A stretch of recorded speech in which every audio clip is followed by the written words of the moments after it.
Bueno, pues buenos días. Vamos a empezar el culto. Un par de anuncios. Primero, tenemos 30 copias de este libro, que es muy bueno.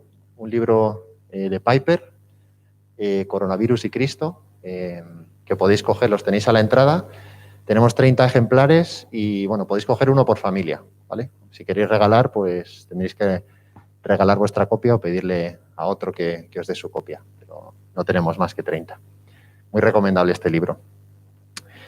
Y bueno, lo otro que quería recordaros es las actividades que tenemos durante la semana. Sabéis que los martes tenemos esta reunión virtual. Si no os unís, os recomiendo que os unáis. En esa reunión pues tenemos contacto con esos miembros que no están pudiendo venir aquí físicamente. Tenemos oración, oramos unos por otros y bueno, pues también estamos conociéndonos un poco mejor. Tenemos la costumbre de invitar a 2 hermanos para que compartan su testimonio, cómo el Señor los ha salvado. Y suelen ser de mucha edificación. Así que si no os conectáis, pues os animo a ello. El jueves tenemos el estudio emitido por YouTube a las 7 de la tarde y ya está. Bueno, pues para comenzar vamos a leer la palabra de Dios. Voy a pediros que busquéis en Isaías capítulo 41. Isaías 41 y vamos a leer los versículos del 1 al 20.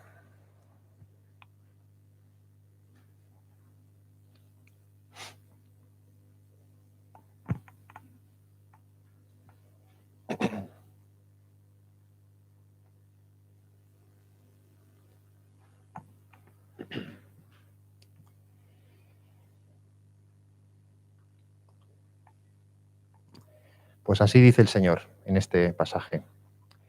Escuchadme, costas, y esfuércense los pueblos. Acérquense y entonces hablen. Estemos juntamente a juicio.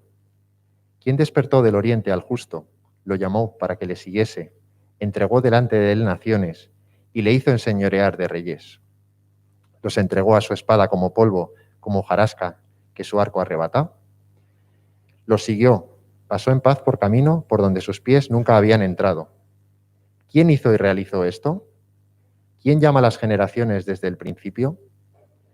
Yo, Jehová, el primero, y yo mismo con los postreros. Las costas vieron y tuvieron temor. Los confines de la tierra se espantaron, se congregaron y vinieron. Cada cual ayudó a su vecino, y a su hermano dijo, esfuérzate. El carpintero animó al platero, y el que alisaba con martillo al que batía en el yunque, diciendo, buena está la soldadura, y lo afirmó con clavos, para que no se moviese.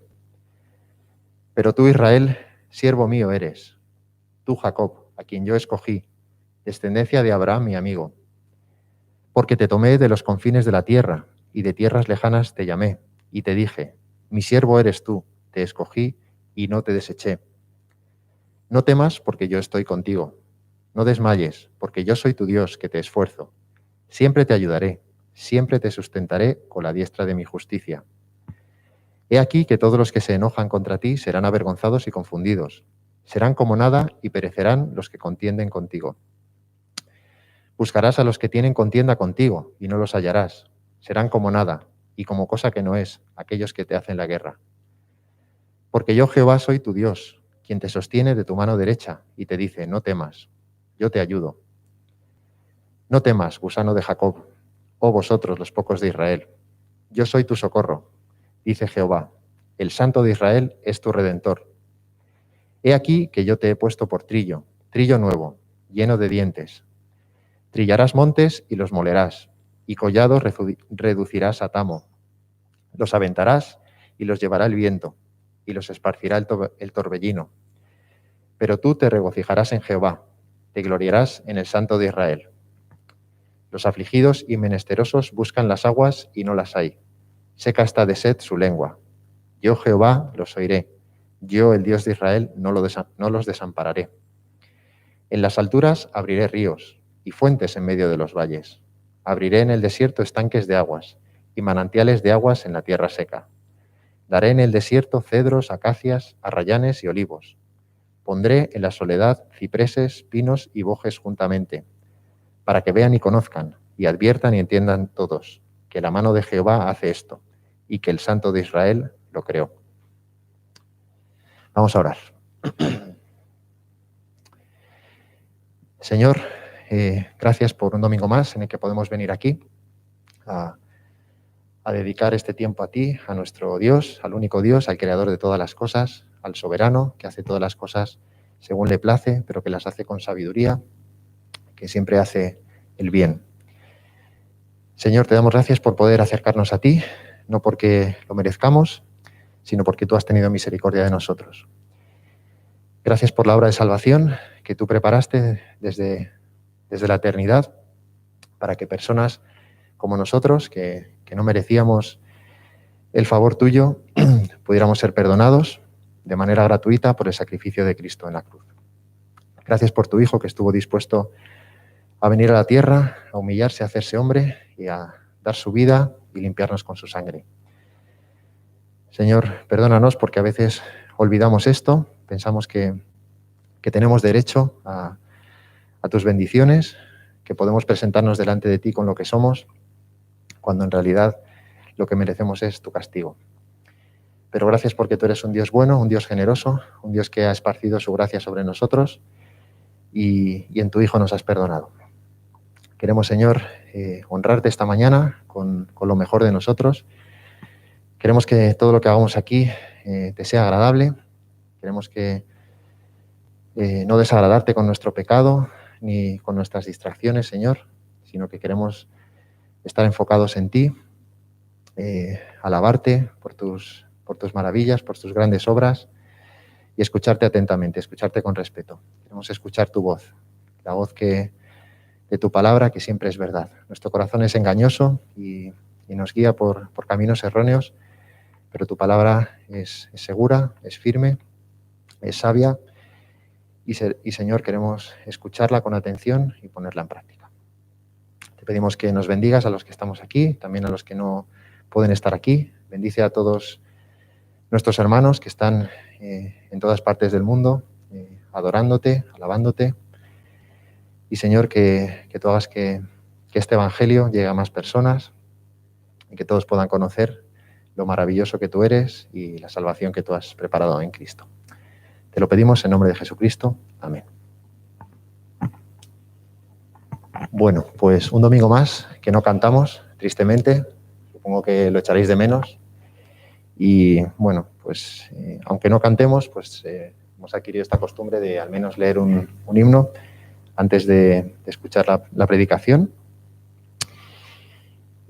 Así que bueno, voy a recitaros, no es tan bueno como cuando cantamos todos juntos, pero voy a recitaros este himno, Dios de majestad y gloria, que dice así: Dios de majestad y gloria, Dios el Rey universal, Dios que actúa en nuestra historia, Dios del coro celestial, ¿quién es digno de alabarte y tu nombre pronunciar? Dios de juicio y de pureza, Dios del monte Sinaí, Dios de gracia y de belleza, Dios en el Getsemaní, ¿quién es digno de alabarte y tu nombre pronunciar? Dios en Cristo revelado, Dios que desde el cielo habló, Dios en Hijo, el encarnado, Dios del Padre, don de amor. ¿Quién es digno de alabarte y tu nombre pronunciar? Dios que da al que le suplica, Dios el Hijo que murió, Dios que al reo justifica, Dios que vive y da el perdón. ¿Quién por gracia ha de alabarte y tu nombre pronunciar? Dios que limpia y santifica, Dios espíritu eficaz, Dios que afirma y edifica, Dios palabra de verdad. ¿Quién por gracia ha de alabarte y tu nombre pronunciar? Dios en quien nos amparamos, Dios del reino sin final. Dios cantamos y adoramos, Dios el trino, el inmortal. Ya podemos alabarte y tu nombre pronunciar. Amén.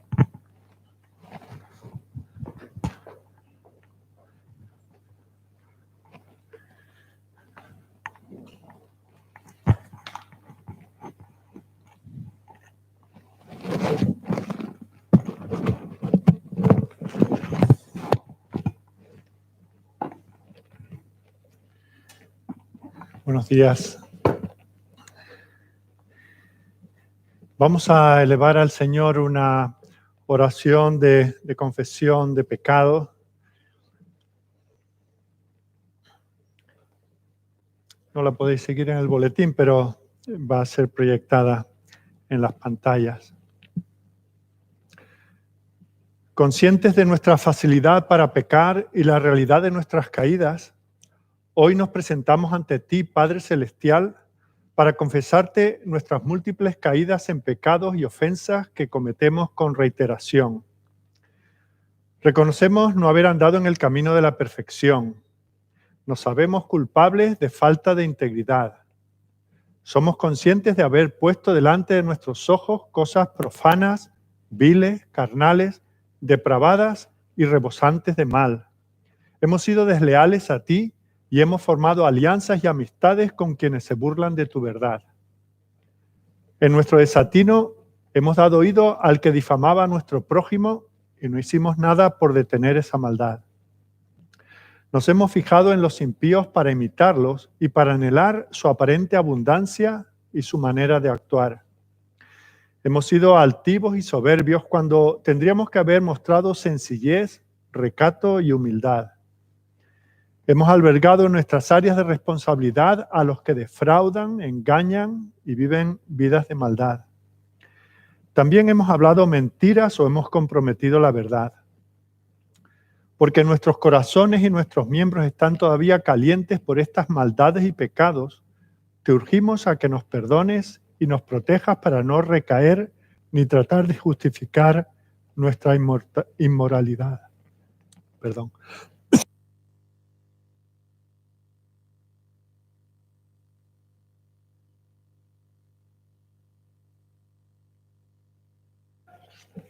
Esta oración de confesión tiene su base en el Salmo 101.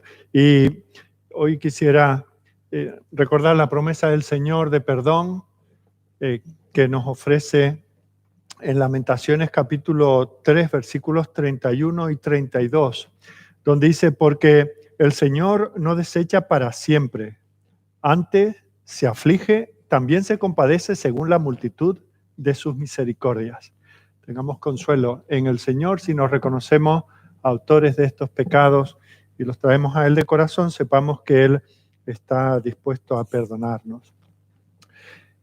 En nuestra lectura consecutiva y al mismo tiempo alternada entre la Confesión de Fe Bautista de 1689 y el Catecismo de Heidelberg, llegamos hoy a las preguntas 101 y 102 del Catecismo que tienen que ver con los juramentos. Y la pregunta 101 dice, ¿se puede jurar santamente en el nombre de Dios? Respuesta, sí, cuando el magistrado así lo exija o sea necesario para sostener y confirmar la fe y la verdad, para la gloria de Dios y el bien de nuestro prójimo. Pues una tal manera de prestar juramento está fundada en la palabra de Dios y en consecuencia ha sido rectamente empleada por los santos, tanto en el Antiguo como en el Nuevo Testamento. Pregunta, ¿es lícito jurar por los santos u otras criaturas? Respuesta, no, porque el legítimo juramento es una invocación de Dios, por la cual se le pide que Él, como el único que ve los corazones, sea testigo de la verdad y castigue si el juramento es falso. Este honor le corresponde a Él. Eso creemos y eso confesamos.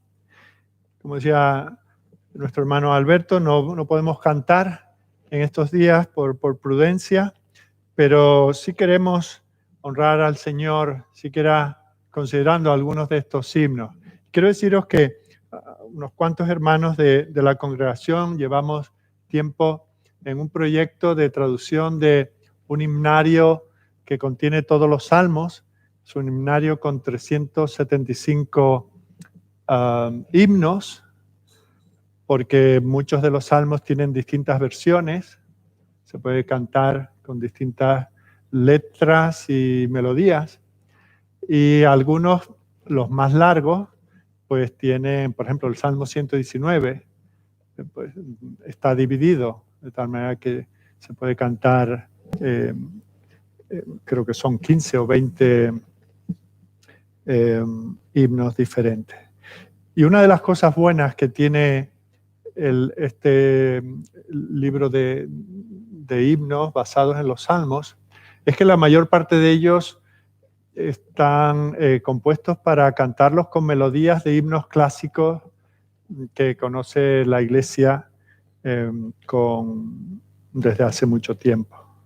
Y esta mañana quiero presentaros uno. Ya hemos enseñado, creo que el 133, pero hemos decidido ir por orden, comenzar en el Salmo 1. Y este tiene varias versiones. Hoy os presento la primera, que dice lo siguiente: dichoso el hombre que al andar no escucha al pecador, ni se ha sentado en el sillón del escarnecedor, sino que su delicia está en la ley de su Señor, y día y noche en esta ley medita con amor. Es como el árbol que él plantó regado en su jardín, que da su fruto en su estación, y su hoja no ve fin. Y todo lo que llegue a hacer, él lo prosperará. Los malos, como pajas son, que el viento arrastrará. Por tanto, no se sostendrán delante de su juez, ni en su asamblea el pecador podrá aguantar su tez. Porque conoce el caminar del justo su Señor, mas llevará a la perdición su senda al pecador. Si queréis cantarlo, en la página de Santiago Míguez de la Rosa está la letra y está la música, y lo podéis seguir, aprender. Algunos conoceréis este himno y nuestros músicos seguro que comenzarán dentro de poco a practicar. Esperamos que en pocas semanas ya podamos cantar, y este será uno de los que podamos elevar como alabanza al Señor. Bien, esta mañana vamos a estar considerando el capítulo 29 de Isaías, pero antes de leerlo y meditar en él, vamos a pedir al Señor que nos bendiga en estos momentos. Señor, nuestro Dios, nuestro Padre, te damos gracias porque tú nos hablas de muchas maneras. En tu palabra encontramos pasajes como este de Isaías que se ha leído ya, en el cual, Señor, tú hablas de juicio, pero al mismo tiempo de tu misericordia, de tu amor, de tu propósito de redimir a tu pueblo, a un remanente. Por momentos en la historia puede parecer pequeño, puede parecer vencido, pero está bajo tu protección. Señor, en esas promesas es donde nuestra fe está anclada, y es en momentos de pruebas como los que estamos viviendo, donde tu palabra no solo se hace más necesaria, sino se hace más real, más cercana.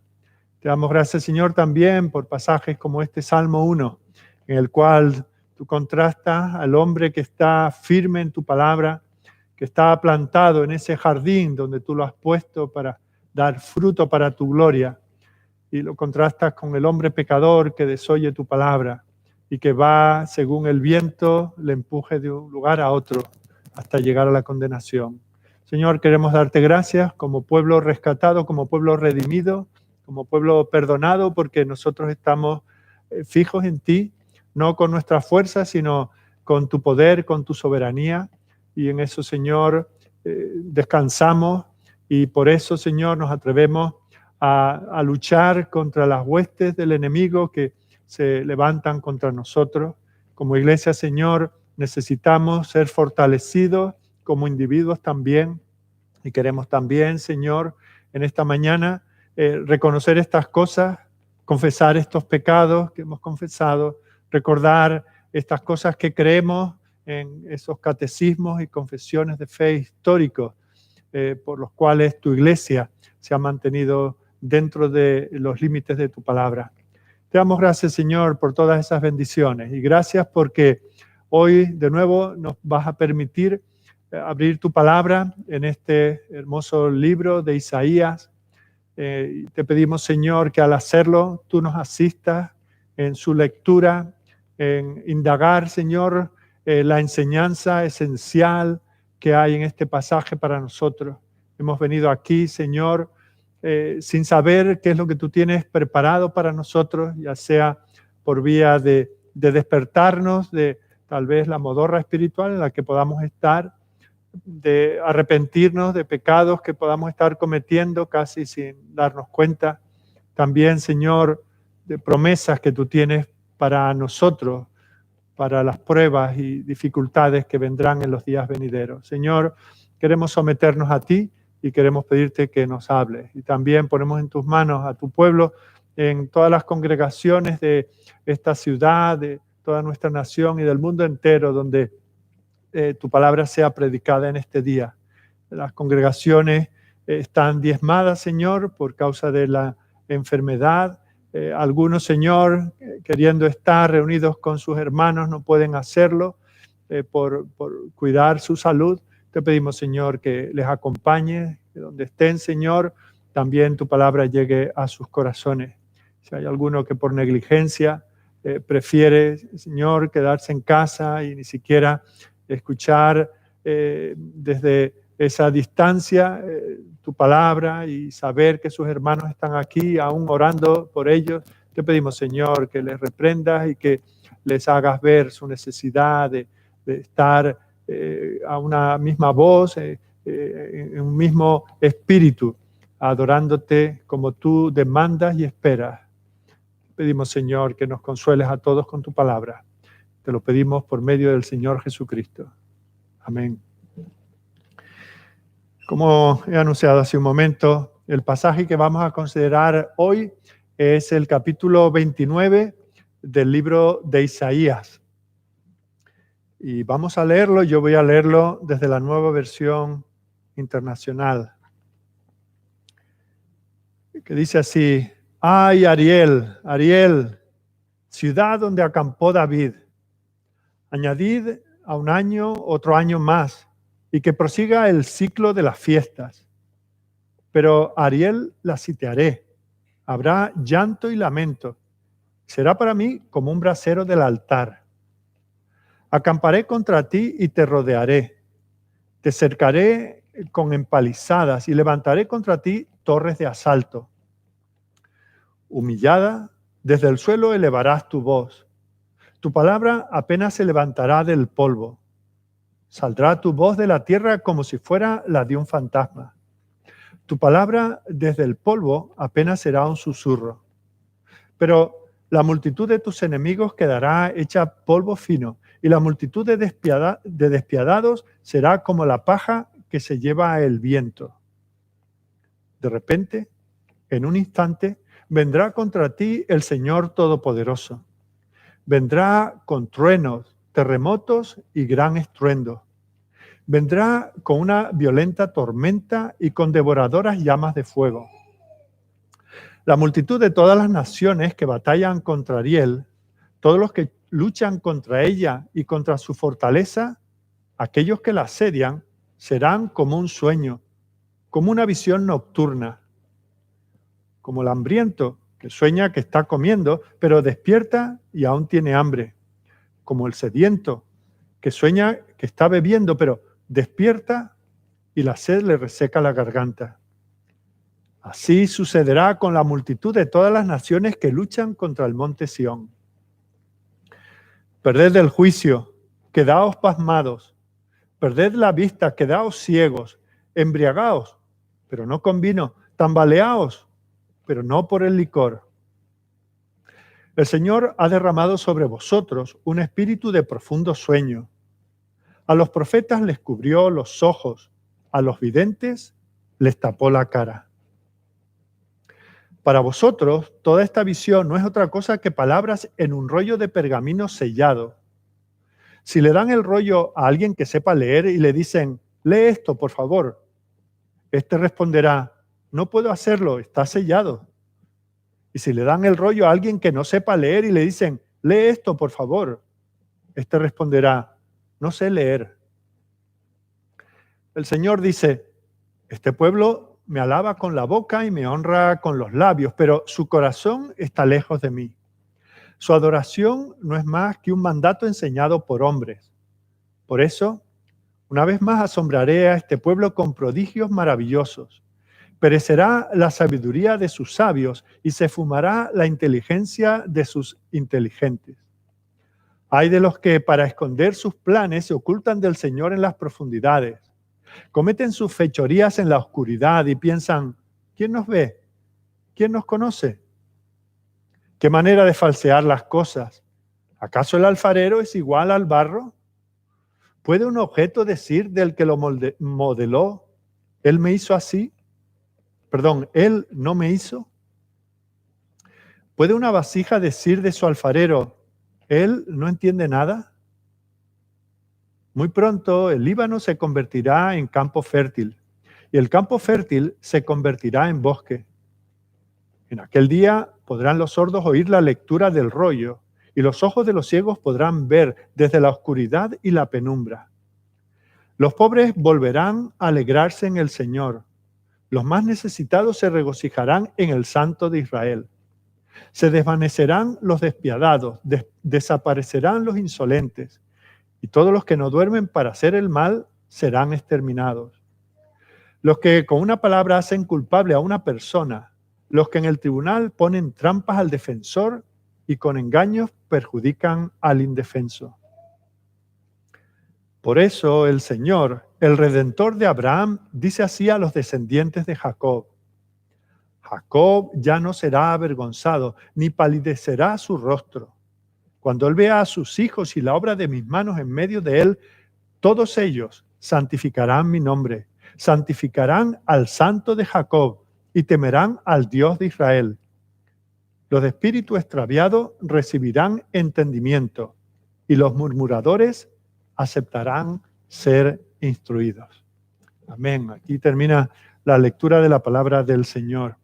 Os recuerdo que la semana pasada habíamos estado bastantes meses estudiando otros libros de la Biblia y habíamos terminado el último bloque de capítulos que habíamos estudiado, llegaba al capítulo 27 y retomamos este estudio el domingo pasado en el capítulo 28 y os dije que aquí comienza una nueva sección de esta profecía y lo que va a hacer, aparte de los primeros versículos del capítulo 28, a partir de aquí todo lo que se dice, si anteriormente se han dedicado muchos capítulos para hablar del juicio del Señor a las naciones que están hostigando a su pueblo, en estos capítulos que tenemos delante de nosotros, el Señor habla directamente a su pueblo. Y aparte, como digo, de los primeros versículos del capítulo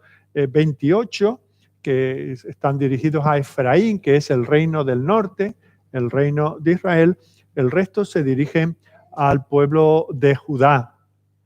También os dije en la introducción que el capítulo 27, con el que termina la sección anterior, comenzaba con aquella ilustración de la viña que ya nos recuerda lo que habíamos visto en el capítulo 5.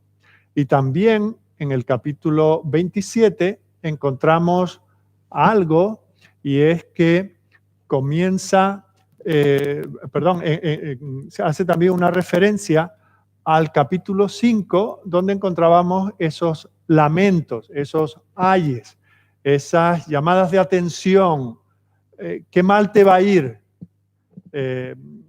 Judá? ¿Qué mal te va a ir, Jerusalén? ¿Qué mal te va a ir, Sión? Aquí se le llama Ariel. ¡Ay de Ariel! Bueno, pues esos ayes que encontramos en el capítulo 5, ahora los vamos a ver, pero no en un solo capítulo, sino vamos a ver cómo hay amplias porciones en el capítulo 28, lo vimos la semana pasada. Hoy comienza también con un lamento. En el capítulo 29, en mitad de este capítulo encontramos el versículo 15, otro lamento, y así seguiremos viendo en el capítulo 30, 31 y 33.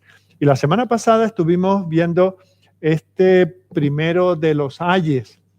Recordad, ese ay es como si el Señor dijese: ¿qué mal te va a ir? ¿Qué aflicción te espera, pueblo de Dios? Bueno, pues en ese primer ay se describe, el profeta describe al pueblo de Dios, a la iglesia de Dios en aquellos tiempos. Y los describe con las categorías de cualquier iglesia que se aparta del Señor. Primero habla de sus líderes, que en aquel caso habla de que estaban ebrios. Y no sabemos cuán literal era ese asunto, pero sí sabemos cuál es el resultado de una persona que está ebria. Pierde el control. Y lamentablemente, hay ocasiones en que el pueblo del Señor, cuando deja de estar asido y arraigado en la palabra, pues se deja controlar pues por modas, por influencias, por lo que otros están haciendo, por lo que hace la mayoría, incluso busca al mundo, consulta para ver qué es lo que haría el mundo, por ejemplo, empresarial o el mundo académico en una situación dada, y entonces, bueno, pues esto podríamos hacerlo nosotros también. Bueno, pues algo así estaba allí sucediendo. La segunda característica que vimos era el cinismo espiritual que tenía este pueblo, ¿verdad? Estaban como ya hartos de la palabra. Y cada vez que el profeta, cualquier profeta, venía a ellos de parte del Señor, decían, bla, bla, bla, bla, otra vez está sí, y ahora nos dirás esta otra cosa, y tal. O no me vengas con versículos, ¿verdad? No me vengas ahora con la Biblia. Bueno, un poco eso se daba, y eso lamentablemente se da en el pueblo de Dios cuando éste se aparta. Y en tercer lugar, el profeta denuncia que ellos habían dejado de confiar en el Señor y confiaban en sí mismos, en su inteligencia, en lo que ellos consideraban que podían hacer esas alianzas militares, porque recordad que a todas estas hay una gran amenaza, hay un gran imperio, el imperio asirio está asediando, ya ha destruido a las 10 tribus del norte y se los ha llevado al exilio, y ahora queda aquellas 2 pequeñas tribus del sur, y está ese peligro, y ellos, como no tienen ejército suficiente ni capacidad de maniobras, pues dice, bueno, nos aliamos con otra gran potencia que tenemos al sur, que es Egipto. Bueno, pues por eso también son denunciados, y por eso dice el Señor, ay de vosotros, la que os va a venir encima por haberos apartado de mí. Bueno, todo eso ha sido un repaso de lo que vimos la semana pasada. Hoy comenzamos este capítulo 29 con un nuevo lamento. Y en este caso, lo que el profeta hace es decir, el Señor habla y va a hablar de vuestra caída. Y va a también hablar del por qué y cómo va a suceder, pero también tiene buenas noticias. El Señor con todo va a tener misericordia. El Señor ama a su pueblo no porque lo merezcan, porque lo merecen, va a traer castigo, pero en su misericordia, extrañamente, sin que nadie diese nada por ello, el Señor va a traer también a mostrar misericordia. Como observamos la semana pasada en el capítulo 28, ese capítulo tenía referencia a cosas que ocurrieron antes de la caída del reino del norte. Recordar, se le llama Efraín, porque era una de las tribus más grandes, que era descendiente de José, junto con Manasés, y tenía la capital en Samaria. Así que no nos confundamos si se le llama Efraín, Israel o Samaria. Bueno, pues sabemos que Samaria cayó, la capital cayó en el año 722. Y lo que viene ahora en el capítulo 29 es posterior. Ahora, como en esa época es antes de Cristo, pues los años van avanzando en disminución. Así que si yo os digo que aquí hay referencia a cosas que el profeta habló en aproximadamente el año 710, decimos, es antes del 722, no, es después, porque vamos disminuyendo. Y cosas que habló sobre el año 701, pues también son posteriores. Así que espero que no os confundáis por eso. Bueno, pues como digo, Samaria había caído, la hermana mayor de Judá había caído por su pecado, el Señor los había llevado al exilio, y la hermana menor, Judá, no ha aprendido al ver la situación de sus hermanos, que al fin y al cabo lo eran, y continúan en su pecado. Y es entonces que el Señor vuelve a hablar por medio del profeta. En algún momento entre el año 705, 701 antes de Cristo se da esta profecía. Y sabemos que esto es así porque incluso lo vamos a ver al principio del capítulo siguiente, donde la alianza, las conversaciones con Egipto para que les protejan están muy avanzadas, desoyendo al profeta que habla en nombre del Señor. Ellos dicen, sí, el Señor nos protegerá, pero nosotros vamos a hacer lo que podamos por nosotros mismos, ¿verdad?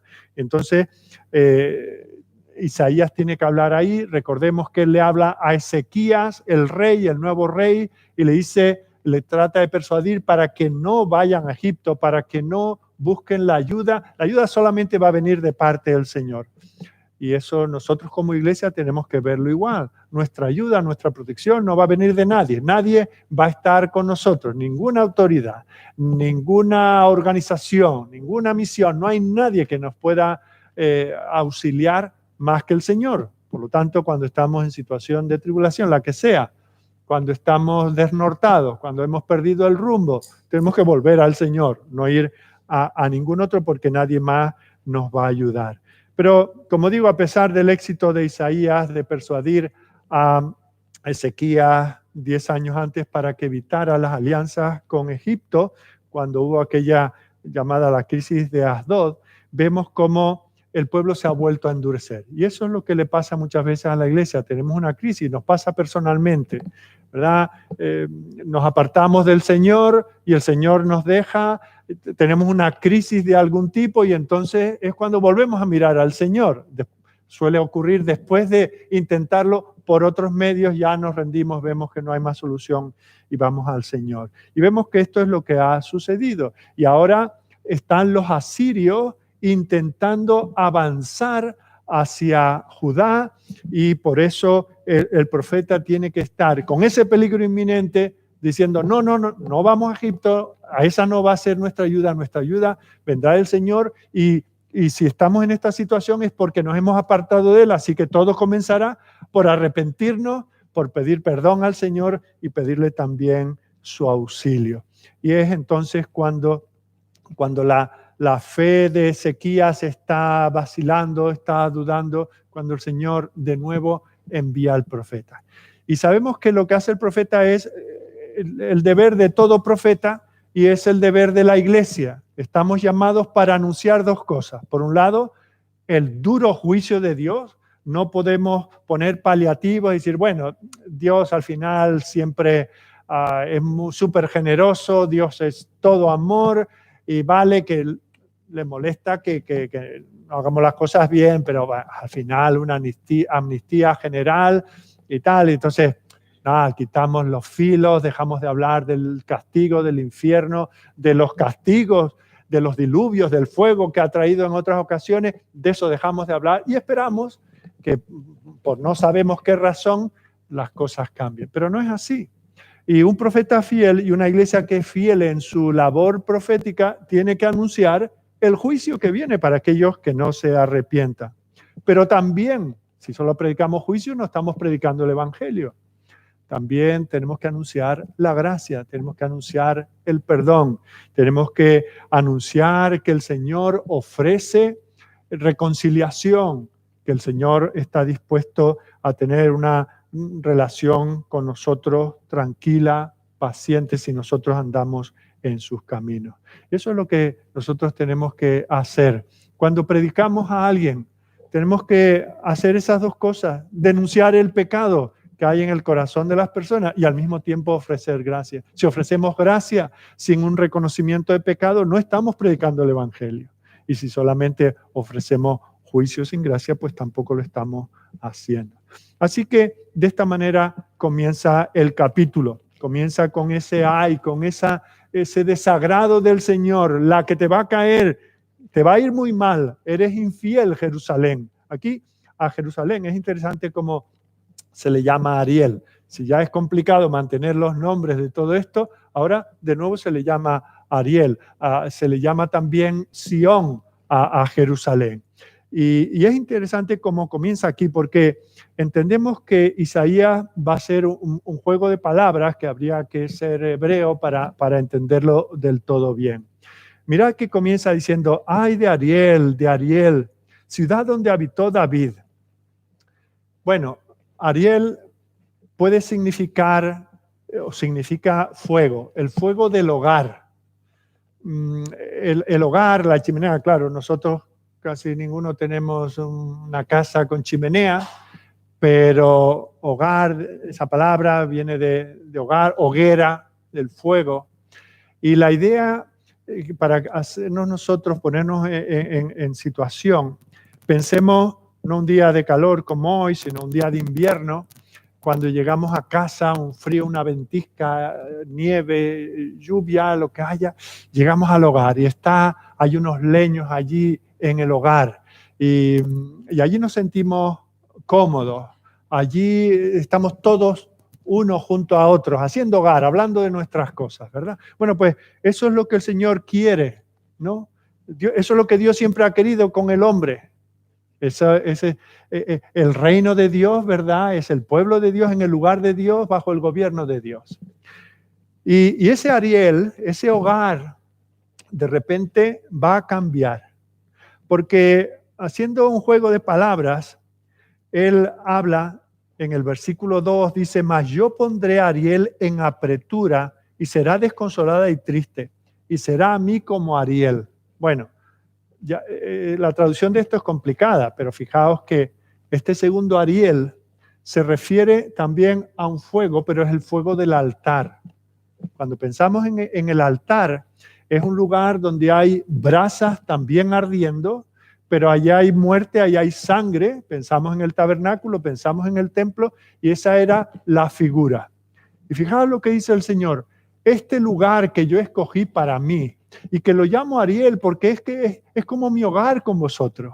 Como yo iba en el Edén y me encontraba con Adán y Eva y teníamos comunión y ese era el lugar de encuentro y teníamos nuestras charlas y compartíamos nuestro amor. Bueno, pues así he querido yo hacer entre todas las naciones, con esta nación he querido hacer esto. Pero lamentablemente me veo obligado de hacer que salgan llamas de esa hoguera, de ese hogar, para destruir.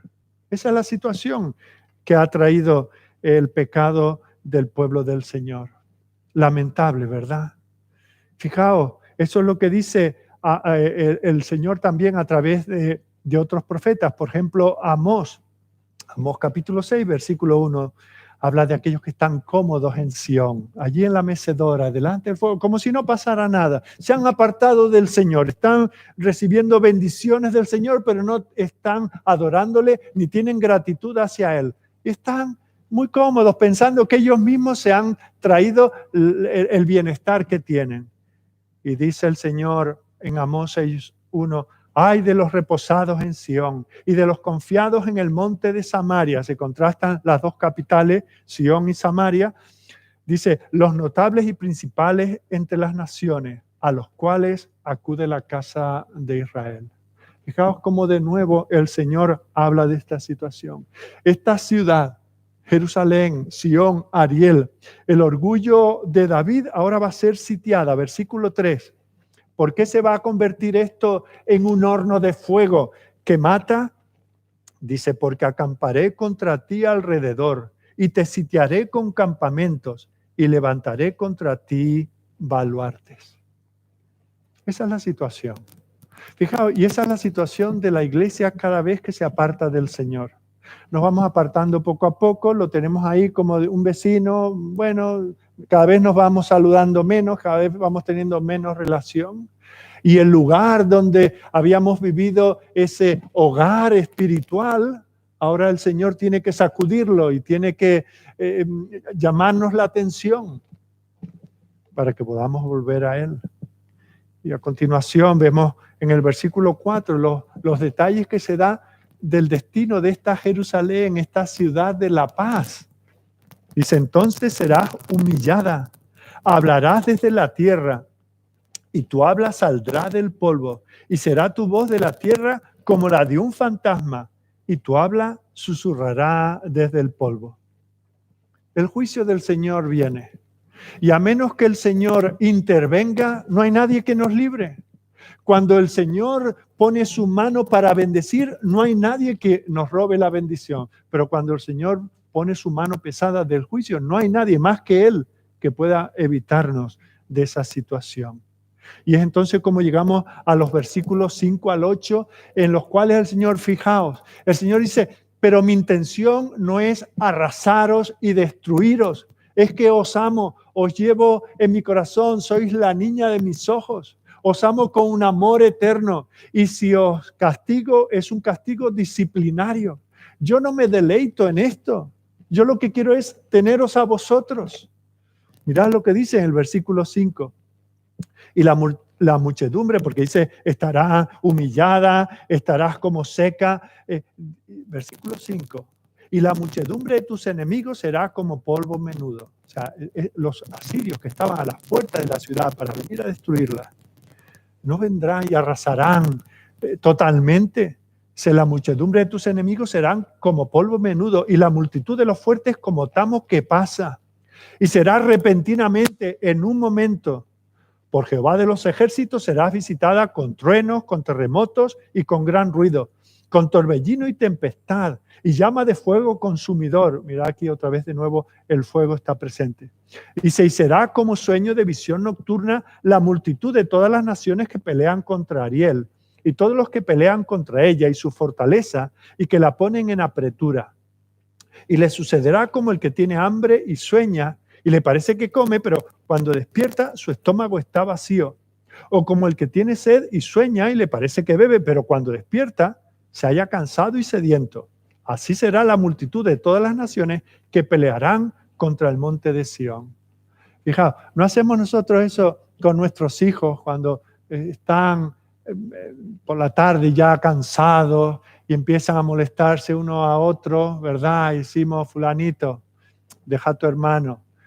Fulanito, deja a tu hermano, no hagas que me levante, ¿verdad? Y uno va un poco poniendo más tensión a la situación hasta que ya uno se tiene que levantar. Y cuando eso sucede, pues el hermano que está recibiendo el abuso del otro, contentísimo que ya viene papá y me libera, y el otro temblando porque viene papá y me castiga. Bueno, pues eso es un poco lo que está haciendo el Señor. Está diciendo, yo os castigaré porque es que lo merecéis, porque no entráis en razón. Pero dice, no quiero destruiros. Fijaos, aquí hay todo un imperio que está deseando destruiros. Pero se quedarán con las ganas. Serán como el que tiene un sueño y esa hambre, esa sed de avanzar, de conquistar y de destruir, será para ellos como un sueño. Estarán, pero no será para siempre. Cuánta misericordia aquí de parte del Señor. El Señor anuncia el juicio, pero dentro del anuncio de juicio habla también de la misericordia. No será para siempre. Yo tengo un compromiso con vosotros, tengo un pacto y no quiero romperlo. Qué bueno es el Señor. Cuánta misericordia. Más adelante podemos ver cómo el Señor va a intervenir. La semana pasada hablábamos de un flash forward, ¿no? Como la película cuando se va hacia atrás para recordar algo, también está un flash forward, ¿no? Cuando nos adelantamos. Bueno, adelantémonos un poco y veamos en el capítulo 37 cómo el Señor intervendrá para que los asirios no acaben cumpliendo su propósito. Porque claro, los asirios no quieren entrar y solamente asustar a Judá. No les basta con tenerlos pagándoles impuestos, eso ya lo han hecho. Quieren destruirlos y quieren llevarse a los jóvenes, a los más fuertes, para que labren otras tierras y para que cuiden otros animales. Pero el Señor dice, no, que no se lo crean, que solo son instrumentos temporales en mis manos para reprenderos. Leo ya Isaías 37, 33. Por tanto, así dice Jehová acerca del rey de Asiria: no entrará en esta ciudad, ni arrojará saeta en ella. No vendrá delante de ella con escudo, ni levantará contra ella baluarte. Por el camino que vino volverá y no entrará en esta ciudad, dice Jehová. Porque yo ampararé a esta ciudad para salvarla, por amor de mí mismo. Fijaos, no por amor de ella, por amor de mí mismo y por amor de David, mi siervo. Salió el ángel de Jehová y mató a 185,000 en el campamento de los asirios. Y cuando se levantaron por la mañana, he aquí que todo era cuerpos de muertos. Entonces Sennacherib, rey de Asiria, se fue e hizo su morada en Nínive. Eso es lo que sabemos que hizo el Señor. Ahora está prometiendo, merecéis disciplina y os la voy a dar. Pero los que vienen como instrumento de mi disciplina, ellos creen que se van a llevar los despojos y se van a llevar lo mejor de vosotros. No pondrán un pie en la ciudad. Claro, nosotros sabemos que luego acabaron dejando de existir porque los babilonios tomaron control sobre ellos. Pero aquí era necesario, en el capítulo 29, en esta situación, era necesario que el pueblo del Señor conociera que el Señor no se anda con tonterías, no se anda con bromas cuando hay que estar en serio. Y eso es a lo que se refiere, estos detalles son a los que se refiere aquí Isaías en los versículos 5 al 8. Las naciones intentarían destruir al pueblo del Señor. De esto ya ha hablado Isaías, por ejemplo, casi todo el capítulo 10 lo ha dedicado a esto. Pero una y otra vez el Señor por medio del profeta anuncia, pero yo os cuidaré, pero yo os protegeré. Ahora, tiene que suceder algo por el medio, a lo cual llegaremos al final del estudio en esta tarde, en esta mañana. No es que el Señor diga, bueno, ya os he asustado y ya os quito el castigo. No, tendrá que haber arrepentimiento.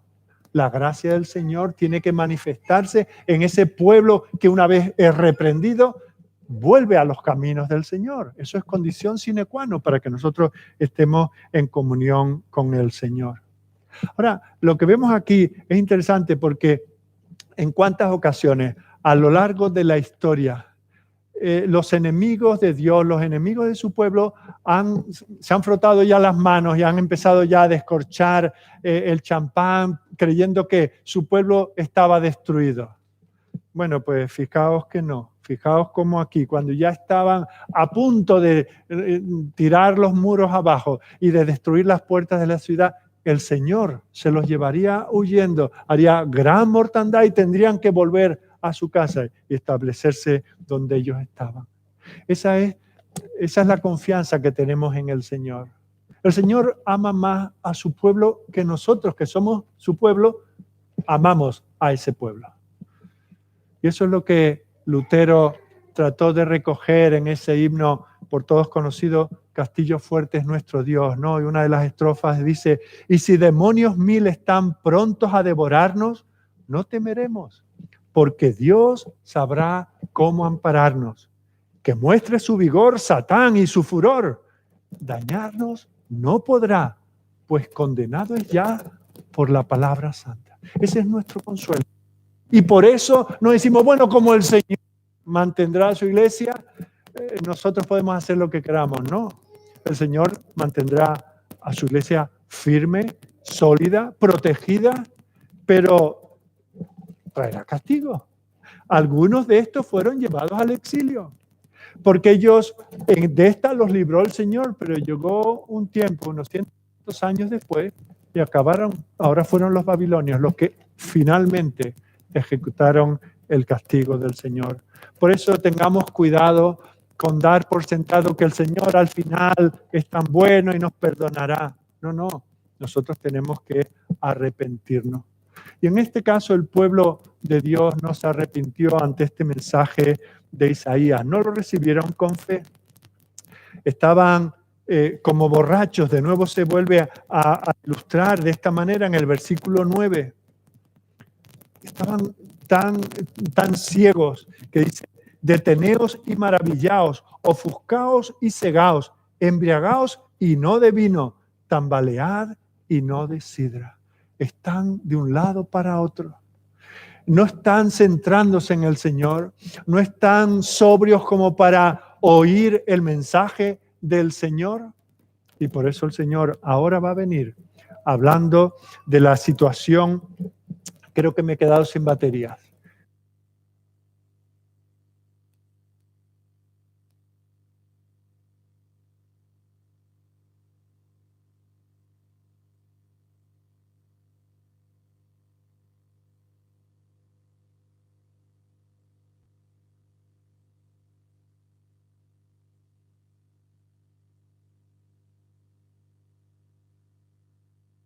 Bien, disculpad. Fijaos que lo que el Señor hace ahora a través de Isaías es advertir de lo que va a suceder. Y para advertir lo que va a suceder, les va a mostrar cómo son los caminos del Señor. Hay ciertas cosas del Señor que nosotros no comprendemos y por eso necesitamos que se nos explique. En primer lugar, Isaías va a hablar del endurecimiento judicial. Mirar el versículo 10. Aquí se nos introduce el hecho de que la ceguera de Judá no es casual, sino que forma parte de la sentencia judicial de Dios por la incredulidad de ellos. Dice el versículo 10, porque Jehová derramó sobre vosotros espíritu de sueño y cerró los ojos de vuestros profetas y puso velos sobre las cabezas de vuestros videntes. Quiero deciros, y habéis recibido todos el boletín, y en los puntos que hemos visto del mensaje, para el mensaje de hoy, vamos a ver que cada una de estas cosas van a ser citadas en el Nuevo Testamento, ya sea por el Señor o por alguno de sus apóstoles, de tal manera que nos muestran lo pertinente que son estas cosas para nosotros en los días que vivimos. Y aquí vemos esto, ¿no? A este pasaje lo toma el apóstol Pablo en Romanos capítulo 11, versículo 8, para argumentar que es parte de la prerrogativa del Señor la elección, salvar a algunos y pasar por alto a otros. En Romanos capítulo 11, versículo 8, dice, citando este capítulo 29, dice, como está escrito, Dios les dio espíritu de estupor, ojos con que no vean y oídos con que no oigan hasta el día de hoy. Fijaos, lo que les está sucediendo y lo que les va a suceder viene de la mano del Señor, que por la incredulidad de ellos, Él va a endurecer sus corazones. Y lo que se amenaza aquí es precisamente lo que la Escritura nos dice que sucedió en Egipto con Faraón. ¿Os acordáis cuando el Señor a través de Moisés le dice a Faraón, deja ir a mi pueblo para que me rinda culto en el desierto? Y Faraón dijo que no y endureció su corazón. Cerró oídos. No sé quién es ese Dios del que tú hablas. No lo conozco. Yo sé quién soy. Yo soy el Dios de Egipto. Ese del que tú hablas no sé quién es. Y vuelve otra vez. El Señor habla por medio de una plaga. Y vuelve otra vez Faraón y dice, no sé quién es este Dios. Y endureció su corazón. No quiso oír lo que el Señor estaba diciendo. Y eso sucede una, otra y otra vez. Y la cuarta vez vemos como es el Señor el que endurece el corazón de este hombre. Éxodo 4:21. Y dijo Jehová a Moisés, cuando hayas vuelto a Egipto, mira que hagas delante de Faraón todas las maravillas que he puesto en tu mano. Se supone que un milagro, una cosa asombrosa, una maravilla, debe hacer a una persona caer bajo el convencimiento de que hay un Dios que controla más que yo puedo controlar, controla la creación, puede destruir o dar vida como quiera. Dice, pero ahora el Señor dice, yo endureceré su corazón de modo que no dejará ir al pueblo. Y de esto es de lo que habla aquí Isaías.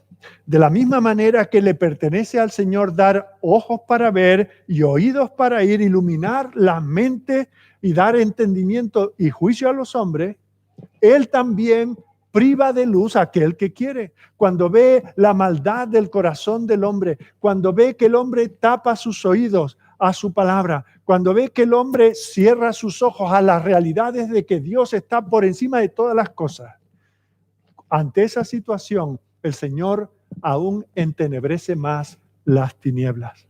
Y hay dos maneras en que el Señor endurece el corazón de los hombres. Y prestar atención, porque, bueno, esto ocurrió en Egipto con Faraón. Y esto está ocurriendo hace 2700 años con el pueblo de Judá. Pero presta atención porque esto puede estar ocurriendo en tu propio corazón esta mañana.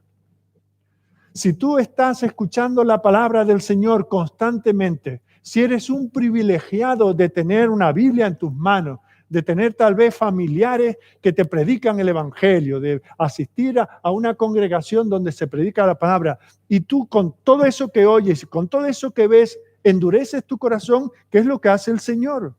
Esas provisiones de luz que ahora tienes, esas indicaciones, esa sabiduría, ese entendimiento espiritual que ahora tienes, te los quitará. No lo tendrás para siempre. Así es como el Señor endurecerá tu corazón. Dejarás de ver el peligro en el que estás. Dejarás de ver la ruina hacia la que vas. Y el Señor también quitará lo que ahora a veces puedes sentir un leve convencimiento de pecado. Un decir, es verdad, eso que me dicen estos cristianos, eso que se predica, pues es cierto. Yo me identifico con eso y tiene un cierto rubor respecto a lo que no haces bien. Aún eso lo quitará el Señor. Lo hizo con Faraón, lo hizo con su propio pueblo. Aquellos que iban al templo con sus corderitos a sacrificarlos y hacían actos religiosos que cualquiera diría, qué gente tan piadosa. A esos Dios le endureció el corazón. A estas personas que niegan la existencia de Dios o la realidad de los juicios de Dios. Aquellos que no quieren oír la Escritura, aquellos que la rechazan, a esos Dios aún más les endurece y les endurece con la propia palabra. Es como si la palabra de Dios los vacunase y quedan impermeabilizados. La palabra no cala en ellos, quedan tan endurecidos. Por eso es que el Señor dice, hoy es el día. Hoy es el día. No hay ningún día mejor que este día que estás viviendo para venir delante del Señor, reconocer tu pecado y decir, Señor, si me has castigado, si me has disciplinado, era para mi propio bien. Yo estaba tan ciego que no veía. Yo no quería escuchar. Yo estaba insensible, pero gracias, Señor, porque hay alguien cerca de mí que me está advirtiendo de estas cosas. Y dice que para estas personas, cuando no escuchan, cuando no atienden, cuando no responden, ¿qué les sucederá? Mirad los versículos 11 y 12. Y os será toda visión como palabras del libro sellado, el cual si dieren al que sabe leer y le dijeren, lee ahora esto, él dirá, no puedo porque está sellado. Fíjate, tú que a lo mejor llevas desde pequeñito o llevas muchos años viniendo a la iglesia y tú tienes tu propia Biblia y has hecho estudios y escuchas un sermón todas las semanas y ahora llega un momento en que Dios endurece tu corazón y es como si la Biblia tuviese un candado para ti. ¿Sabes leer? ¿Sabes de qué va todo esto? Incluso tienes memorizados ciertos pasajes de la Escritura. Y es posible que incluso cuando te encuentras con tus amigos, tú te pongas a defender algo en lo que no estás absolutamente convencido. Pero llegará un momento en que esto será un libro cerrado. Sabes leer, pero no podrás hacerlo. O como el otro que dice el versículo 12. Y si se diera el libro al que no sabe leer, diciéndole, lee esto ahora, él dirá, no sé leer.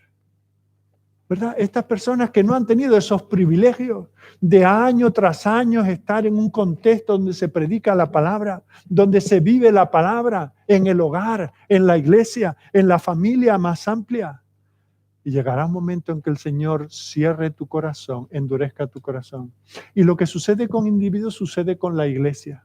Cuando la iglesia pierde el norte, cuando la iglesia sigue modas y sigue modelos del mundo, llegará un momento en que tendrán la palabra, pero ni la abrirán, no la entenderán. Y llegará un día en que dirán, es que no sé ni qué leer.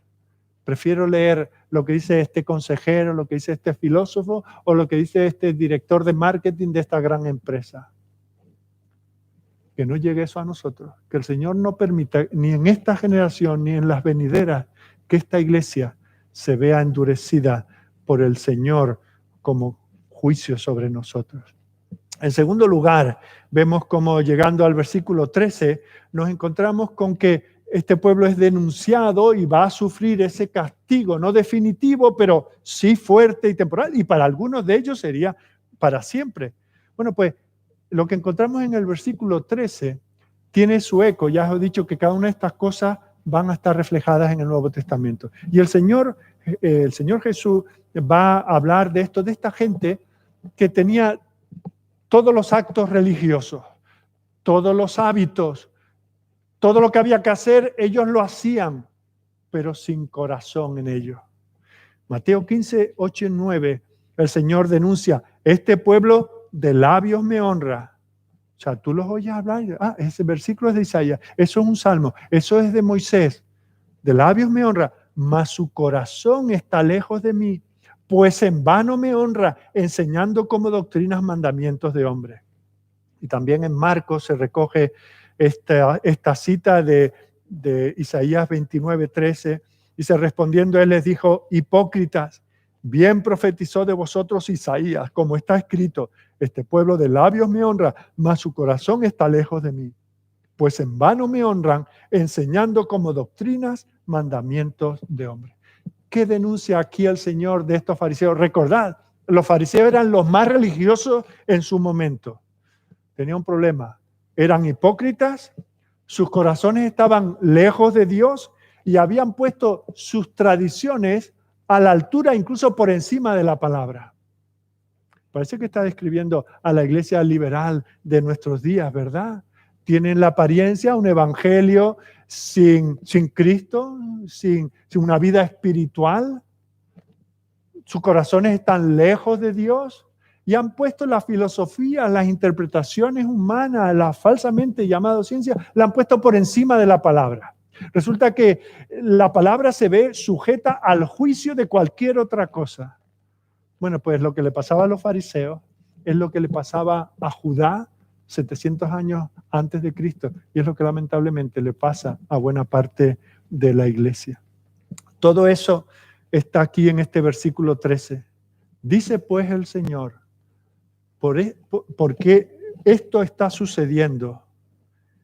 ¿Por qué? Porque este pueblo se acerca a mí con su boca y con sus labios me honra. No habían desmantelado el templo, no habían encarcelado a los sacerdotes, no, todo eso funcionaba. Dice, pero mi corazón está lejos de mí. Y su temor de mí no es más que un mandamiento de hombres que les ha sido enseñado. Hacen las cosas porque es la rutina, es la cultura que han aprendido, pero totalmente desprovisto. ¿Cuántos hay que creen ser cristianos, que son miembros, algunos tienen algún cargo, hasta pastores en iglesias que se llaman cristianas y están descritos tanto en el pasaje de Isaías como en el pasaje de Mateo y de Marcos? Es posible tener una ortodoxia, una sana doctrina incluso, pero no experimentarla. Y hasta debatir y hasta presentarse como un gran líder y hasta como un pastor. Pero si no hay vida, si no hay gracia, estamos condenados. Y esto es una gran advertencia que nos da aquí el Señor. En tercer lugar, vemos cómo la iglesia en aquel tiempo estaba caracterizada por su desprecio del evangelio. En tiempos difíciles ellos buscaban milagros que los libraran. Ellos eran un pueblo que, a diferencia de cualquier otro pueblo de la tierra, en ellos se habían hecho grandes maravillas, grandes milagros. Nosotros cantamos alguna vez este himno que dice, ¿quién como tú, oh Jehová, entre los dos dioses? ¿Quién como tú, magnífico en santidad, terrible en maravillosas hazañas, hacedor de prodigios? Bueno, pues esto es lo que cantó Israel al salir de Egipto, ¿verdad? Ese fue el primer cántico de liberación del pueblo del Señor. El Señor lo recuerda del Salmo 78, por ejemplo, delante de sus padres hizo maravillas en la tierra de Egipto, en el campo de Zoán. Pero fijaos, esas maravillas no les sirvieron para nada. Y ahora el Señor traería otro tipo de maravillas. Con las maravillas, con esas grandes señales, el Señor castigó a Egipto. Con esas señales, el Señor había castigado a Sodoma y a Gomorra. Y ahora esas señales, esos milagros, esos prodigios vendrían contra el pueblo del Señor. Tremendo, terrible. ¿Por qué? Porque ellos habían endurecido sus corazones. Mirad el versículo 14, que por cierto también lo cita Pablo en 1 Corintios 1:19. Pablo dice, pues está escrito, destruiré la sabiduría de los sabios y desecharé el entendimiento de los entendidos. Y eso es lo que dice aquí el versículo 14. Por tanto, aquí que nuevamente excitaré yo la admiración de este pueblo con un prodigio grande y espantoso, porque perecerá la sabiduría de sus sabios y se desvanecerá la inteligencia de sus entendidos. Esto es lo que el Señor dice que sucedería. Aquellos que dejan al Señor y van a pedir consuelo de los expertos, ¿con qué se encontrarán? Con que el Señor torcerá la inteligencia, la supuesta inteligencia de los expertos, la sabiduría. Cuando uno piensa que Dios está un poco anticuado en lo que dice, que dio decretos, sí, eso era para otra gente en otra época, pero para nosotros del siglo XXI, tan súper guay y moderno, ¿verdad? Eso no tiene que ver con nosotros. Cuando nosotros no apreciamos el Evangelio y tenemos que buscar aditivos, en otro lugar el Señor dice, yo os mostraré lo necio de esos aditivos. Y eso es lo que sucede y el profeta se ve obligado a denunciar aún más adelante. En el capítulo 44, versículos 24 y 25, dice de nuevo el Señor a este mismo pueblo, así dice Jehová tu Redentor, que te formó desde el vientre, yo Jehová que lo hago todo, que extiendo solo los cielos, que extiendo la tierra por mí mismo, que deshago las señales de los adivinos y enloquezco a los agoreros, que hago volver atrás a los sabios y desvanezco o convierto en necedad su sabiduría. Si nosotros, en el momento en que nosotros dejamos la palabra del Señor y vamos en pos de alguien que nos diga, sí, Dios ha dicho, pero mirad esto, ya no estamos escuchando al Señor. Y eso es lo que ocurrió en Génesis capítulo 3. Vale, que Dios ha dicho, pero mira, es cuestión de matices. Aquí, este tiempo del verbo, esta coma que está aquí, es que es otro párrafo. Y ahí ya nos están desviando de la palabra del Señor. Y por eso, por despreciar el Evangelio, porque la palabra de Dios se nos hace pequeña, es porque el Señor entontecerá la sabiduría de los sabios. En cuarto lugar, el profeta dice, y mirad, chicos, no conviene altercar con Dios. La gente de los días de Isaías creía que, bueno, que si Dios existe, si de verdad existe, porque estamos viendo que los dioses de otros pueblos, oye, que le dan ventaja. Nosotros seguimos siendo aquí un pueblo cada vez más pequeño, cada vez con menos poder. En cambio, mira ahí los asirios, o mira ahí a Egipto con sus muchos dioses. ¿Verdad? ¿No será que Dios no es? O que al menos nuestro Dios no es como nos han dicho. Ellos creían que podían deshacerse de Dios, deshaciéndose del concepto de Dios. Versículo 15. Ay de los que se esconden de Jehová, encubriendo el consejo, y sus obras están en tinieblas, y dicen, ¿quién nos ve? ¿Y quién nos conoce? Es como si el barro le dice al alfarero, mira, no te necesito. Yo soy un hombre hecho a mí mismo. Yo me voy a hacer taza para el té. Yo me voy a hacer plato para la paella. Y yo me voy a hacer maceta para el geranio. Tú no existes. ¿Os imagináis ese pegote de barro allí en el torno del alfarero diciendo, alfarero, ¿qué alfarero? No hay alfarero. Yo haré de mí lo que yo quiera. Solo tengo que pensarlo, solo tengo que diseñarlo, solo tengo que declararlo y eso se cumplirá. ¿No es una tontería por ser prudente con el lenguaje? Bueno, pues eso es lo que el hombre dice respecto de Dios. Pero Dios es soberano. Dios todo lo ve, todo lo conoce. Y Dios tiene derecho a hacer con el barro lo que Él quiere. Él puede elegir a uno para hacerlo su hijo y Él puede dejar al otro en su pecado para que viva para siempre en el infierno. Y ahí es donde el barro dice, pero eso no puede ser, porque eso no es justo. Porque el barro se olvida de que es barro. Y el barro se cree que tiene derecho a ser constituido lo que el barro quiere, pero el barro es barro, sigue siendo barro. Somos enemigos de Dios. Dios ha enviado a su hijo y nosotros lo hemos despreciado, lo hemos matado. Imagínate eso, ¿no? Tú tienes una niña pequeñita de 6, 7 años y llega 2 criminales y abusan de ella de 1000 maneras, le hacen daño durante muchos días hasta que acaban con su muerte. y luego aún con su cuerpo muerto hacen otra serie de barbaridades.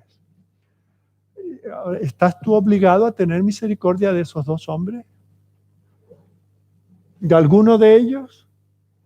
Bueno, yo espero que todos estén pensando de ninguna manera. Pero ¿y si tú, o sea, que por justicia nadie te puede demandar que tú les perdones? Pero ¿y si, porque tú quieres, por tu misericordia, por tu gracia, por tu amor, por tu bondad, tú quieres perdonar a uno de ellos? Por pura gracia, no lo merece, mira lo que le hizo a tu hija. Pero si tú lo haces, ¿quién es nadie? ¿Y quién es el otro para decir, a mí me lo tienes que hacer igual? Este ejemplo lo entendemos. Bueno, pues nosotros delante del Señor somos peor que ese criminal, porque nosotros somos culpables de ejecutar a su Hijo, el hombre perfecto, Dios hecho hombre. Y aún así, siendo nosotros aún pecadores, Cristo murió por nosotros. Siendo nosotros enemigos, Él de pura gracia ha querido salvar a alguno. Y Pablo toma este pasaje para llevar ese argumento allí en Romanos capítulo 9, versículo 20, y dice, mas antes, oh hombre, ¿quién eres tú para que alterques con Dios? Dirá el vaso de barro al que lo formó, ¿por qué me has hecho así? ¿Por qué has elegido uno y no al otro? Y la respuesta es obvia. ¿No tiene derecho Dios a hacer lo que Él quiere, lo que a Él le place? La gran pregunta es, ¿por qué Dios habría de perdonar a uno, a cualquiera? Esa es la gran pregunta, no por qué no tiene misericordia de los que no tienen misericordia. ¿Por qué endurece a los que endurece? Ya lo hemos visto, porque lo hace. Lo extraño, lo que nunca entenderemos es por qué Dios tiene misericordia de criminales como nosotros. Aunque Él nos da la respuesta para el que la quiera ver. Y la encontramos en Efesios capítulo 1, versículo 9. Por la buena voluntad de Dios que Él se propuso en Cristo. Y esa es la que nos ha dado a conocer, Efesios 1:9, dándonos a conocer el misterio de su voluntad según su beneplácito, el cual se había propuesto a sí mismo. Y como nos aconseja Juan Calvino, ir más allá de esto no nos conviene. En quinto lugar, hasta aquí hemos visto las razones para el juicio. Ahora vemos cómo se giran las tornas y vemos cómo el pueblo está expuesto.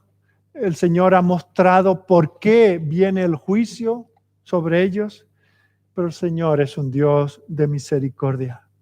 Esta gente que está planeando contra Dios, diciendo que Él no es y que no tiene derecho a hacer una cosa ni la otra, hablando de esas cosas tan absurdas, vemos cómo también tienen que escuchar. Ese, os decía al principio, el oficio profético es denunciar, anunciar el juicio, pero al mismo tiempo mostrar misericordia.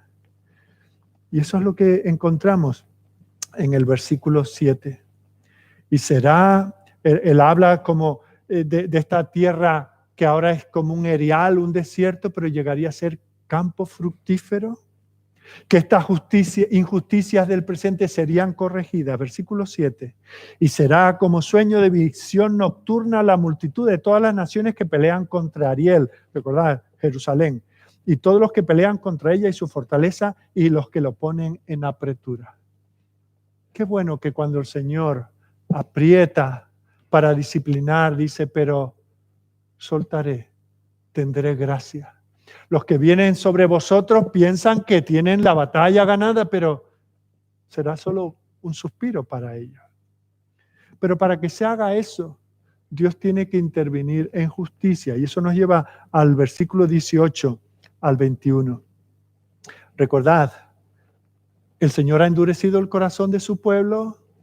Ven y no pueden leer, oyen y no pueden percibir. Pero el Señor interviene en su pura gracia. Dice, en aquel tiempo los sordos oirán las palabras del libro. Ese libro que parecía sellado. Los sordos oirán las palabras del libro. Y los ojos de los ciegos verán en medio de la oscuridad y de las tinieblas. Entonces los humildes crecerán en alegría en Jehová. Y aún los más pobres de los hombres se gozarán en el Santo de Israel. Esto parece que estuviésemos leyendo el Sermón del Monte, ¿no? ¿Quiénes son los bienaventurados? Los que son como niños, los humildes, los pobres de espíritu. Esos se gozarán en el Santo de Israel. Porque el violento será acabado y el escarnecedor será consumido. Serán destruidos todos los que se desvelan para hacer iniquidad, los que hacen pecar al hombre en palabra, los que arman lazo al que reprendían la puerta y pervierten la casa del justo con vanidad. Viene un día, dice el Señor, en que se girarán las tornas. No será así para siempre. Yo tengo un propósito, tengo mi nombre y mi prestigio en este pueblo. Tendré que castigarlos. Serán la burla del mundo entero, pero yo los levantaré. En aquel tiempo, dice el versículo 18, los sordos oirán las palabras del libro y los ojos de los ciegos verán en medio de la oscuridad y de las tinieblas. Aquí se está anunciando, vendrá una era, la era mesiánica, la era que nosotros estamos viviendo ahora, por la pura misericordia del Señor. De eso hablará más adelante de nuevo Isaías, por ejemplo, en el capítulo 35, vuelve a decir, hablando de estos tiempos, desde la venida de Jesucristo, entonces los ojos de los cielos serán abiertos. No dice, esta gente abrirá sus ojos, se nos tienen que abrir. El Señor tiene promesas de gracia, promesas de perdón, nos dará entendimiento, hará que los oídos de los sordos se abran. Y por eso terminamos como termina el pasaje, hablando de ese día de regocijo. Y vemos como la manera de presentarlo es, el profeta aquí nos trae a Jacob. Recordad que Jacob es el padre de esta nación. Jacob, que el Señor le cambió el nombre por el de Israel. Y dice, vosotros estáis viviendo ahora de tal manera que si Jacob, vuestro padre, y recordad que Jacob tampoco era como un personaje al que imitar, ¿no? Pero por la gracia de Dios su corazón fue transformado. Luchó con Dios, Dios lo venció y ahí es donde él comenzó a tener una relación con Dios. Y Dios le hizo una promesa, hizo de él una gran nación. Dice, pero ¿qué pasaría si Jacob, vuestro padre, viniese y viese la situación en la que está su pueblo, el pueblo que lleva su nombre? Estaría avergonzado, pero porque Dios interviene, dice, esa vergüenza de Jacob desaparecerá. Versículo 22, por tanto, Jehová que redimió a Abraham, dice así a la casa de Jacob, no será ahora avergonzado Jacob, ni su rostro se pondrá pálido. Fijaos que el profeta no solamente se le llena la boca cuando tiene que anunciar juicio y destrucción y muerte y castigo y exilio, sino con la misma pasión.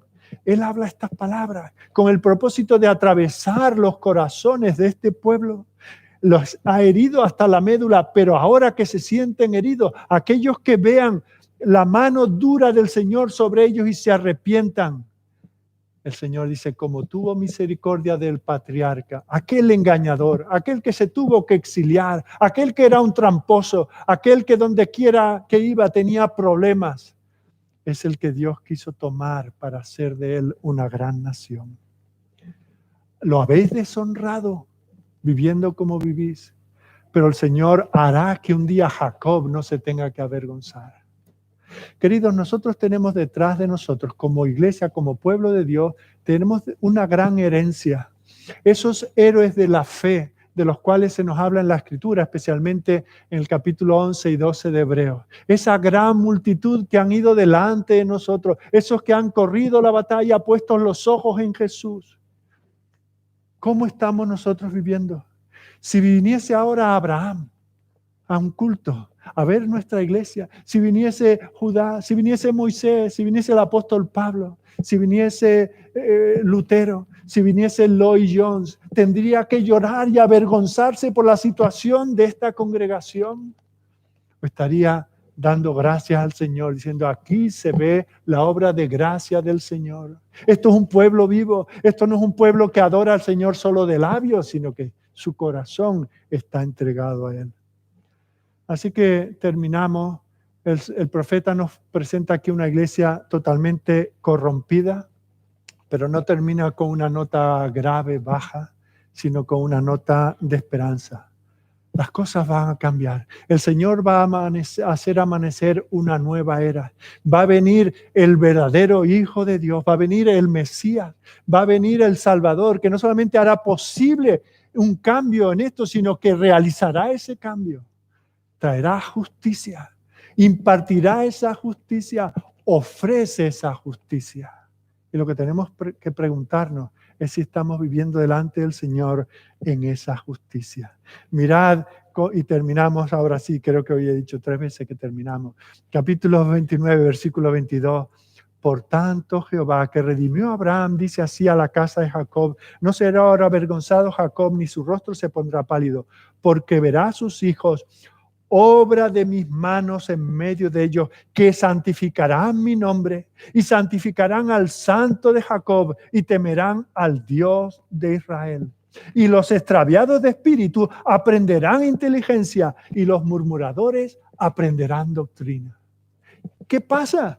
¿Qué ha pasado aquí de repente? Este pueblo que está listo para la condenación, ahora el Señor intervendrá.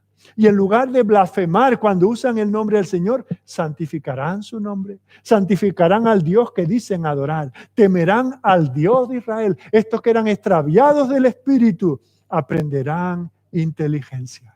Aquí tenemos nosotros una iglesia reavivada. Oremos al Señor. No nos confiemos, no pensemos que esta iglesia a la que nosotros pertenecemos va todo bien, que es estupendo, que somos todos muy santos, que estamos haciendo nuestro trabajo profético de anunciar el castigo que viene y de anunciar la gracia que se nos ofrece en Cristo. No nos durmamos en los laureles, no seamos como esos confiados en ese hogar, no sea que ese hogar se convierta en un incendio, porque nosotros confiamos en nosotros mismos y nos apartemos del Señor. Quiera Él tener misericordia de nosotros, convencernos personalmente a cada uno, que nos examinemos delante del Señor, pero también como iglesia, que seamos todos los que somos miembros de la iglesia como columnas y baluartes de la verdad, defensores, no solamente de la sana doctrina, sino de la sana práctica. Porque si nuestra justicia no es superior, nuestra manera de proceder no es superior a la de los escribas y fariseos, no participaremos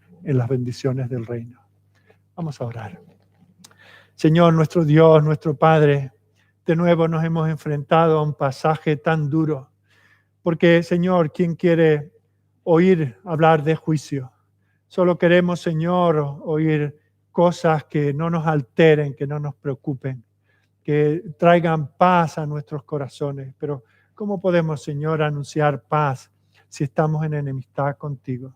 Si tenemos tantos pecados que albergamos, si dudamos de tu palabra, si la tenemos como un libro sellado, si hemos endurecido nuestros corazones, si hemos prestado atención a las palabras de los hombres antes que a ti. Señor, si las palabras son duras es porque las necesitamos así. Pero al mismo tiempo te damos gracias, Señor, porque entre ellas también tú has sembrado palabras de gracia, palabras de consuelo, palabras de perdón, palabras de esperanza. Yo te pido, Señor, que bendigas a todos aquellos que hayan escuchado este mensaje en esta mañana, que obres en sus corazones, que cada uno se examine, Señor. Es posible que pase la oleada de los asirios, es posible que estas dificultades presentes pasen, Señor. Pero habremos perdido el tiempo si todo esto no nos lleva a examinarnos delante de ti. Oh Señor, obra en nosotros, derrama tu gracia, danos ojos para ver, oídos para oír, que el Espíritu obre en nuestros corazones, que seamos un pueblo que te ama de corazón, que no te avergüenza, que seamos conscientes de la herencia que tenemos que proteger y dar a las generaciones venideras, que seamos, Señor, en lo personal, columna y baluarte de la verdad. Y como iglesia, Señor, que mantengamos la firmeza en tu palabra, en vivir vidas que te agradan. Te pedimos, Señor, por la sociedad en la que vivimos. Te pedimos, Señor, por los individuos que puedan estar lejos de ti escuchando estas palabras y aún endureciendo sus corazones.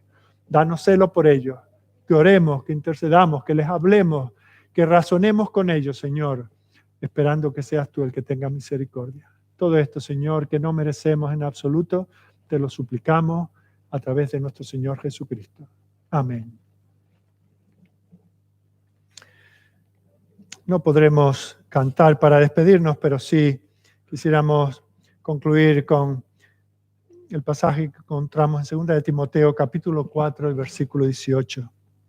Y el Señor me librará de toda obra mala y me preservará para su reino celestial. A Él sea gloria por los siglos de los siglos. Amén.